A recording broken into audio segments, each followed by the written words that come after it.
রমজান মাস কোনো স্মার্টফোন ব্যবহার করবেন না, নেট কানেকশনের সাথে সংযুক্ত থাকবেন না। যাদের নেটেই কাজ, নির্দিষ্ট সময় কাজের সময় করবেন, এরপরে টোটালি বন্ধ করে দিবেন। বাসার রাউটার বন্ধ করে দিবেন, নির্দিষ্ট সময় চালিয়ে বাকি সময় বন্ধ করে রাখবেন। ডিসিশন নেন, দেখবেন আপনার রমাদানের অন্য 10টা-20টা প্রস্তুতির চাইতে এই একটা প্রস্তুতি আপনার রমাদানকে অনেক বেশি অর্থবহ করবে ইনশাআল্লাহ। দ্বিতীয়ত, রমাদান মাসে আনহেলদি, অস্বাস্থ্যকর এবং আমাদের জন্য ক্ষতিকর এবং অপ্রয়োজনীয় অতিরিক্ত খাবার গ্রহণ করা থেকে রমজানে বিরত থাকেন।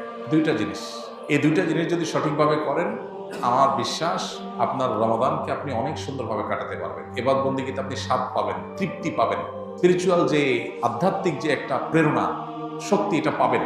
এই যে চোখের জেনা হয়, ডোপামিন সোশ্যাল মিডিয়াতে একটার পর একটা আনন্দ, বেদনা, হাসি, বিভিন্ন ইস্যুগুলো আমাদের মনোযোগকে বিভিন্নভাবে বিক্ষিপ্ত করে ফেলে।